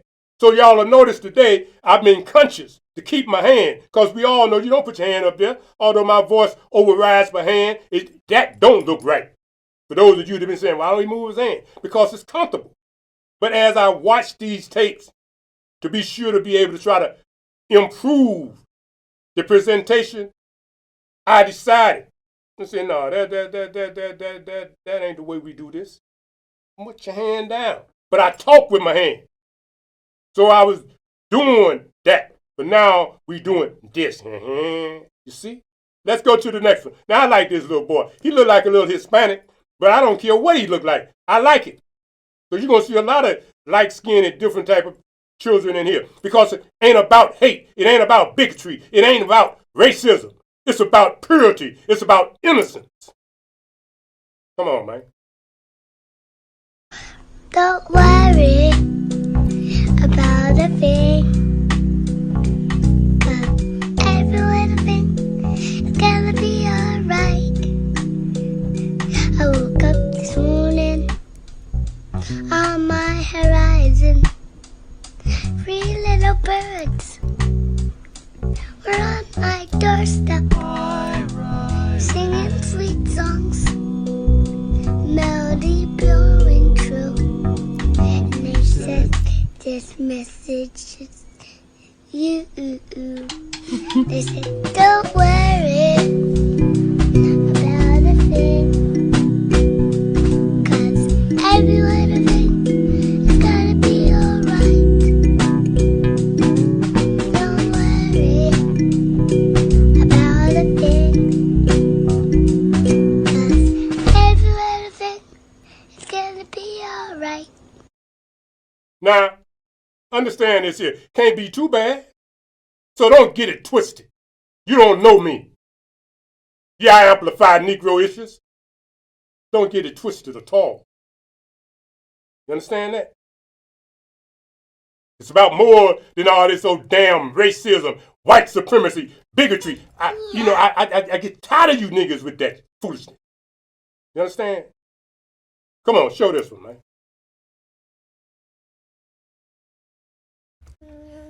You okay? Yeah. You hug? Need a hug. Yeah. Now I know that some of y'all keep going, man, because they'll make me take my tongue and turn it into a whip and start whooping their ASS's. Let me say this: if you take the time to look at Speak On It, I wish I knew how many people look at it. Since we can't get nothing done, I got to find somebody to know how to get this stuff promoted on YouTube and Facebook, because we do what we do here, but this is so old school. Can TV, cable TV.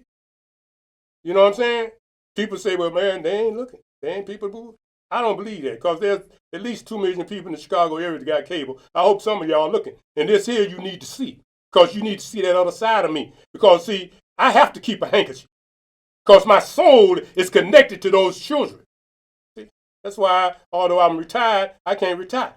That's why when things happen, see, my eye sockets are like a water fox, because the spirit, deep waters run deep. So we bringing you to something today that's more pure than we are, because we have become so contaminated. But look at these children, feel the spirit of these children, and get your dumb head up out of that foolishness. Because this foolishness we doing is a threat to what you're going to see here today. Come on, man, let's keep it moving.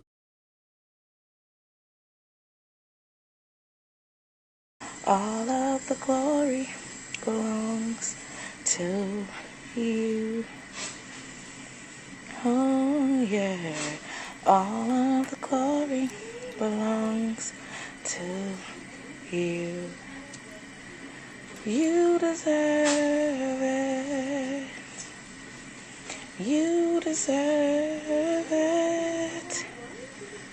You deserve it. All of my worship, you deserve it. Say all of the glory belongs to you. Yes, Lord. All of the glory belongs to you. Thank you, Jesus. My hallelujah belongs to you. Yeah, she said, let's just keep it out. And then, but, you know, she has any spit outs or anything. See, that's how you change this with mothers like that. See, that mother was doing the right thing, but the ancestor in that baby recognized hallelujah. Recognized the voice of her descendant. Continue, Omari, because they don't want to go there. But we're going to just keep it moving, right? Rain chance as we head into Saturday, and it's a cold rain. The high of Saturday is going to be low 40s. And it's not neglecting some snowflakes trying to mix in at times. Snow accumulation. Areas north, Quincy to Kirksville. That's an area that actually could see some snow on the ground. Not us. But just to give you the heads up, because we could see a few flakes in the mix on Saturday. Now, that's touching. I'm looking for that other one that said the little girl down there saying thank you, Jesus, on the TV. Maybe if you see that, Amari, we come back to that. But this piece here where that little girl was feeding her grandmama. See, that's very, very important. See, because she's being taught. You see what I'm saying? They got the grandmother in the house, and that little baby is being taught how to treat her. See? Oh, yeah, I want you to feel it today. I don't know what's up. You know, all I can say is this here. The Spirit said, put something out here. Take it back to the beginning. Show this one, Amari.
Now, see, you can't train a child to stunt like that.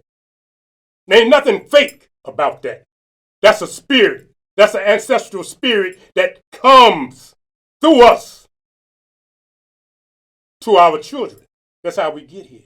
But you, Negroes, you so ignorant. You understand? It's the ancestors that's going to change this through us. How could that little baby there be in the rhythm of that? Her parents couldn't be back there telling her how to do that. You could feel the spirit doing that. And those that believe in the African traditional process, we don't even call it a religion.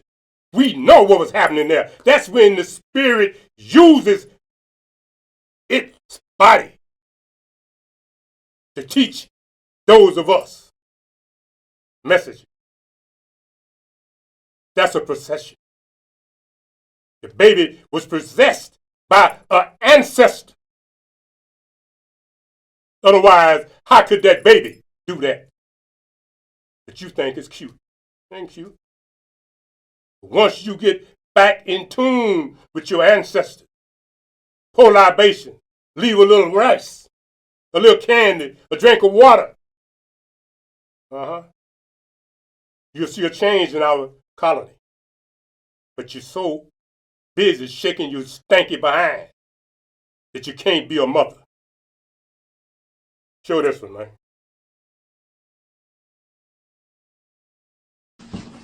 What are you doing, Leland? Leland! What are you doing? Why did you do that? That's our new TV! Those are really fragile.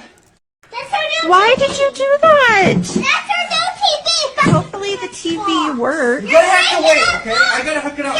Leland, no! No, you put that hammer back. That's a brand new TV. That's a brand He new hit TV. it with the hammer. God. Why do you leave those hammers down? Leland, stop! Leland! Hey! Stop it! Leland!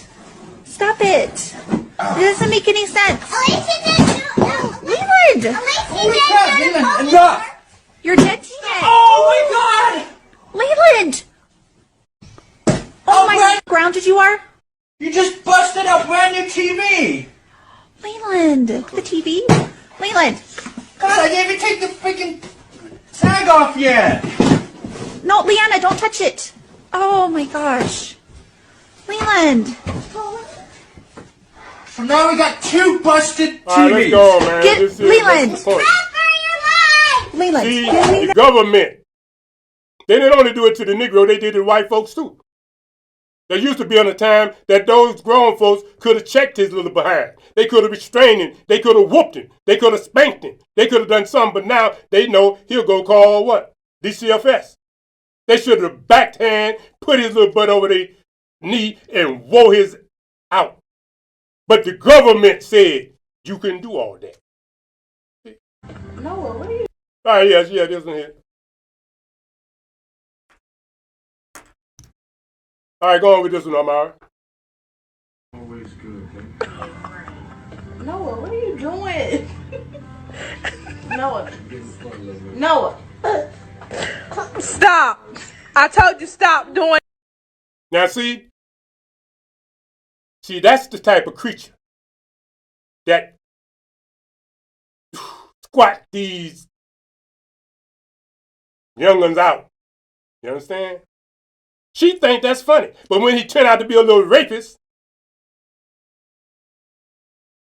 then she'll be saying, where he get that from? He got it from you, laying up here with your big rusty bottom, thinking it's funny that he around here feeling on your behind.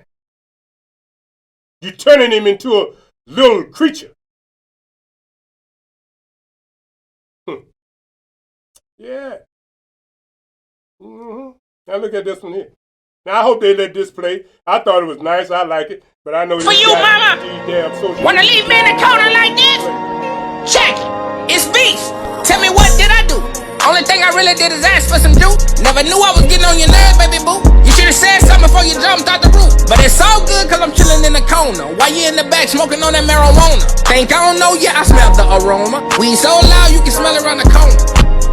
This quarantine got you going crazy. You treat me like a man, but I'm just a little babe. Want me to sit down? Want me to shut up? Why you yelling at me like a sergeant in the Navy? I thought we was close like the rice in the gravy. Thought you had my back, but my mama turned shady. Switched on me cause we in quarantine, acting like it's my fault. Rona got the world crazy. Like on the real, I don't appreciate none of this. I'd rather be in here, start chilling, counting blocks or something. Look at me, I'm in prison in here, man. Nah, like the little brother, he was skinning it. About, I hope they let you see it. Because, it's something you should hear. Now there's another one where a little girl is in timeout. Yeah. I don't know if it's next to him, but we'll get to that. Go on and use this one here, Mara. And over there with Mommy. Yeah, Mommy's in heaven. Did Mommy catch those balloons? Yeah, Mommy seen them. And her catched them? Yeah, her catched them. Why? Cause y'all set them loose here that day, remember? Were you here? No, Daddy was up the road. Why? I don't know. You're supposed to come with us. I know, I'll be here for now on. Daddy, why these balloons here? Cause when people pass away, this is where they put them, buddy. Why? They put the body here, but they go to heaven. Why don't go to heaven? Cause they gotta be with Jesus. Love Mommy. Hey, do you love Mommy? I love her with all my heart. Me too. Now look up this ceiling. They say Mommy. You see her? Uh-huh. Talk to her. Hey, Mommy. Hey, look at Mommy. Look at Mommy. That's mommy, daddy. Is it?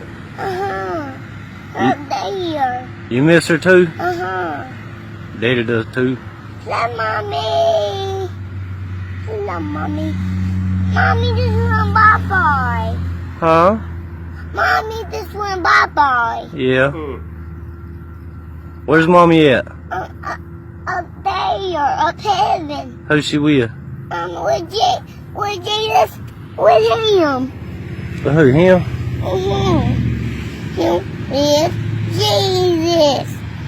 That was mommy at. Yeah, that's right. That was mommy at heaven and had to look up. That's right. Love mommy. Her always with us, Kay. You hear me? I love mommy. Mommy, I love you. Mommy. We miss her, don't we? Mommy, mommy, mommy, mommy. Mommy. Hello, mommy. Tell her bye. Come on, we'll go eat. Bye, mommy. Me and Dad gonna eat. Me and mommy will come back later. You ready? I'm ready. Okay. There's ants here. Yeah. My heart. Me too. See, that's training. Now, I know some of y'all, you heard his voice, so you figure he's a white supremacist, you figure he's a Ku Klux Klan, you figure he's a racist, you figure all of that. But he got more damn sense than you. He took his kid to the cemetery and let the kid commune with the mother. See? So that's why I say, you don't know me. I was minding my own. Yeah, do this one, Amara. We ain't gonna do the whole one because this little girl gonna talk all night. So I was minding my own business in there. He come in here messing with me. I was like, can you please stop messing with me? He was like, no. And then he even told me he was not. He didn't tell me I was gonna something to drink. He didn't tell me so I was like, can you please leave me alone? So that's why I started beating on him because he wouldn't leave me alone, and then he come in here messing with me, and then he started fighting me with the chain, and that's when mama, don't whip me, okay? And so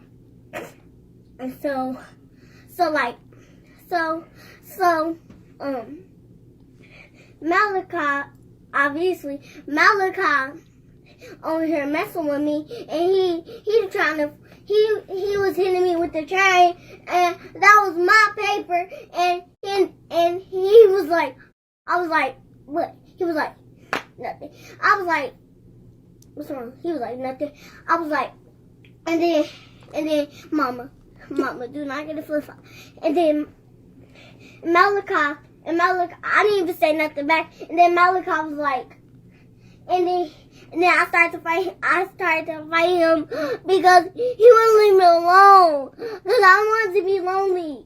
And he wouldn't leave me alone. I was like, that's why I started beating on him. I go in his back and start beating on him, and then that's when he got up, and then that's when I fell, and that's why I kept on beating on him because he started push you down. Yeah, he pushed me down, and then he started beating me with the chain. He started beating with the chain, but that was a pin. I mean, no, that was a pin. That was a crayon. But Malachi, don't you say nothing. Don't you say nothing. I didn't get done with the story. So Mama, do not tell Malachi to get you flip. And then, Mama, and then show her the marker. No! Oh no! Malachi. Hey, stop it now, Malachi, stop. So Mama, let me finish telling you. No! So Mama. What is it that you gotta show me, Malachi? No, nothing! No! Hey, stop it! I don't want to hear that. So I was minding my own business, and then Malachi come in here and mess with me, and then I was just sitting in my chair, and then calm down. Okay. What are you doing all the extra for? It's not necessary. All right, Amara, we can move on. Now, that was a parent and a child. See, that's what you're supposed to be doing, woman. Instead of running your butt all over here, Puerto Rico, Atlanta, Miami, raise your children. That woman took time with her children. And you could see the drama queen in that baby.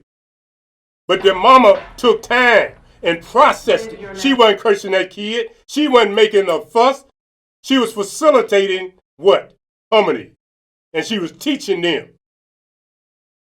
Feel me? That's what this portion of the show today is about getting back to basics.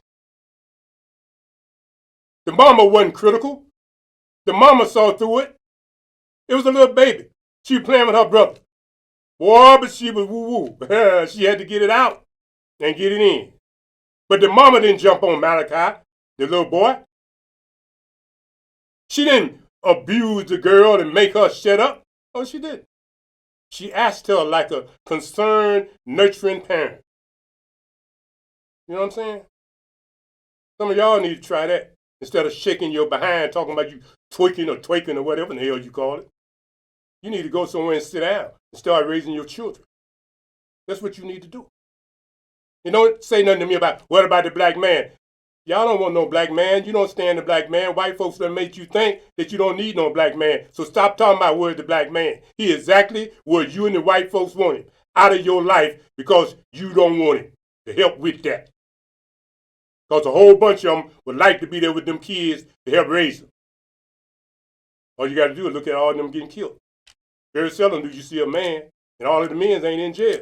It's just you in your street way, your program way, don't want to be a mother. That's why we're showing you a little something today. We got another little piece here that's going to make it clear for you. And this is a little something throwback to 1968. Now, this was the way they was programming kids back then. It's Afro-America. What is freedom? Freedom is black power. What is black power? Black power is... Do you know what black power is? No. Well, then you should never make any statements if you don't know what they mean. I'm sorry, I don't know. All right. How old are you, young man? I am 4 years old. You're not 4, Eric. Now you tell me your right age. How old are you? How old are you? I am 4 years old. Are you sure you're 4? Yes. You're going to let me turn you around and tell you you're some other age? You're 6 years old, Eric. No. I can't hear you, Eric. No. Are you being frightened by me? No.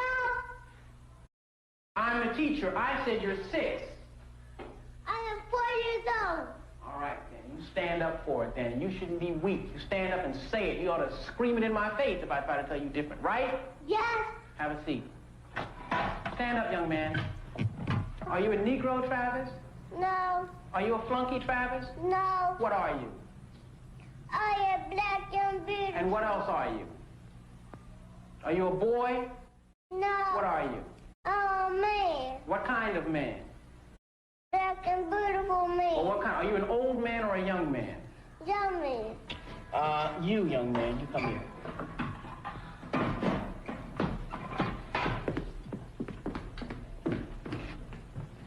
You're a Negro. No. I am your teacher. You are a Negro. No. Suppose I threatened to beat you, what would you say? Aren't you a Negro now?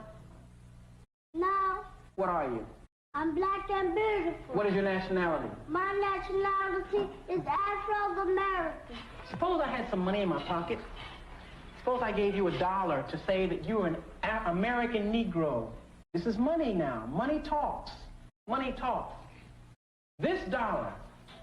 And if you don't say it, you don't get it. You're an American Negro, aren't you? No. You won't have any money. You know you need money, don't you? Yeah. You need money to live, don't you? Yes. All right. All you have to say, Leon, is that you're an American Negro. Aren't you an American Negro? Are you an American Negro? No. What are you? I'm black and beautiful. What's your nationality? My nationality is Afro-American. Very good, man. Keep it up. Go sit down. You had to think about that a minute, didn't you? Yeah. All right. All right, everybody. What is your nationality? My nationality is Afro-American. Now, you know I'm conflicted about that piece. Although I understand what they was doing. I don't know if the white folks paid them to do that. I think they did. In 1968. You wonder where the Negro went, huh? That's where it went. They took him and a bunch of him. And then they reprogrammed black people.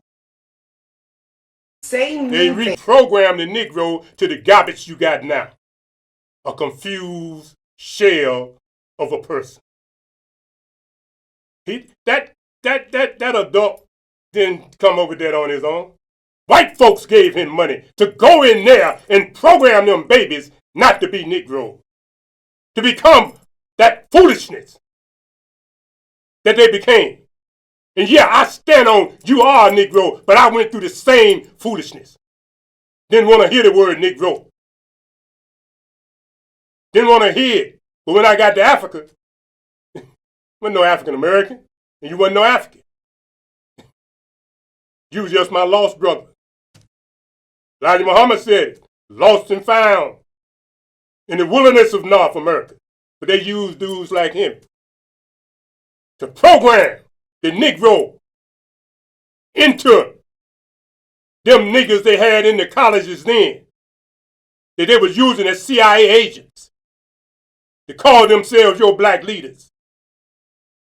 And the Negro went to hell, and so did their community. So did the ownership of property. So did businesses. Yeah, that's what happened. 1968 and thereabout. That's what happened to the Negro. What a damn shame. But it was by design. Keep going, Amari, because I know you gotta go. Elena Emilia, Yes. say mean things to this paper. You're ugly. You don't have no friends. You're fat. That's why your mom didn't love you. You smell like dog food. You don't have no friends. Okay? Now I want you both to apologize to this paper. Sorry. Okay. Is it fixed? No. This is why you don't bully. Okay, my bye. Understood? Yes, Mom. Once again, that's teaching. You see? She took time with her children.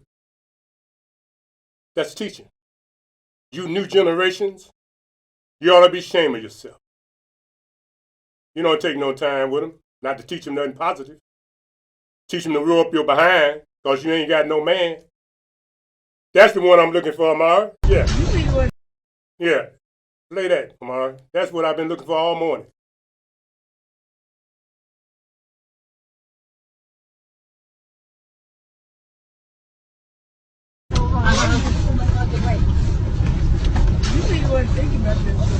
The sad part here is that for you to spank this child, the amount of times that it's going to take to get him in line, it's going to be abuse, and then you're going to jail. So what are you going to do? How are you going to fix this? This child is a product of his environment. He's seen this before.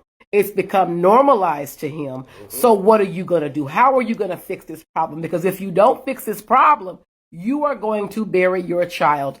Mark my words. You will bury your baby. And if that's what you want, if that's okay, then fair enough. But don't you dare get on TV in 10, 15 years talk about my son didn't even do anything. Yes, the fuck he did. This is the problem right here. It starts at home. And then you have the audacity to videotape that shit. Are you serious? Now, we all got some level of dysfunction. No one's perfect. But you don't post your bullshit on social media and think it's okay. Now, fix your... Now, I ain't got nothing to say about that other than amen. Absolute, uncut truth. You understand? Absolutely. Now, there's one with a little girl in a daycare talking. If you see that, Amari, I hope that came through. If not, I think there's 2 more on there. Yeah, back. No, it's down, Omar. Yeah, that one right up there. Up.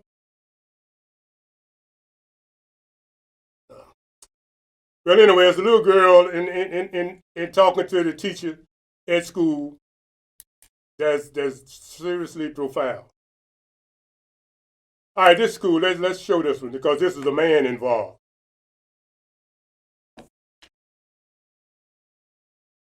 Oh, that one. Thank you, Omar. You saved the day. You in timeout. Look, my bracelet came off. I'll put it back on. You in timeout. It's no excuses. Let's see. You supposed to be back in timeout. I didn't say get out. You and Jayla in timeout. Well, let me tell you this, Linda. My name ain't Linda. So you sit right there in timeout, little bad little girl. No, let me tell you something. No, don't tell me. If I wasn't here, I would surely take a day off from you and then a day off from these kids. I'm around the classroom. I'm just done with you. I'm done with you too, but you in timeout. Oh, let me tell you something, honey. This is not gonna leave. You're gonna be in timeout? Oh. That's why you in timeout right now. I think so. I think so. Well, when I get up out of town and go to bed, I will be glad to go home and enjoy the rest of my life. And I completely quit school because all of you. Now, let me tell you something. Once again, you can't train that baby to act like that. There was a spirit that possessed that baby, that communicated to an adult in adult language in real time. So you have to be sensitive to that when you deal with your children. You ain't just dealing with a little person. You're dealing with eons of ancestors. Even though they've been all mixed up with all different races over here in the lost colony. But it's the ancestors that's in them sometimes to make them, they would say she acting out. They look at her and say, well, she's sort of slow. She ain't slow. She's possessed. So a lot of times when you look and you think she acting out, it's because the spirit of her ancestor is trying to communicate to you. And that expression with your ignorant self, you don't recognize it. So you put a label on the baby. You put dope in the baby. But look at her eyes. Look at her behavior. You can't train her to do that. That's a spirit doing that. You dumb, ignorant. Stop doing your children like you do them. Pay attention. Instead of shaking your stinky ass. Go on, brother. No. Who did this, TJ? No. Did you do this? No. Huh? No. You didn't do this, TJ. Yes, you did. Who got to them cupcakes, TJ? No. Did you do it? No. But you didn't do this? No. You did good. You sure? This is your last chance. No. Are you sure? Did you do it? No. Yes. So you didn't push this chair over here, climb on there, and get them cupcakes? No.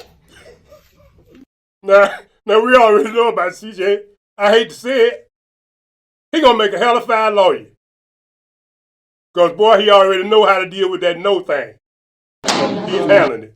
All right, Amari, I think this is probably the last one. Let's do this one.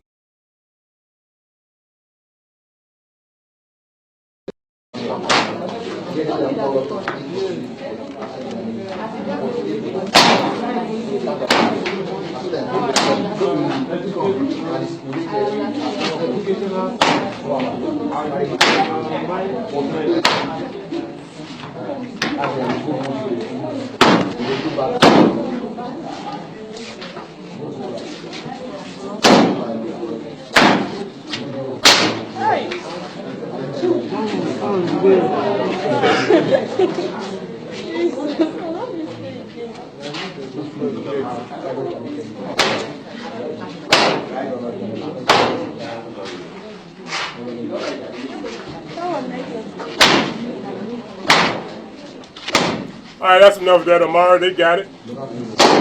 Now, see, that's why, in Africa, they used to do it here. But I have to admit, it was my generation. My mom had told the teacher he could whoop me. I said, no, you can't whoop me. You can whoop her, but you can't whoop me.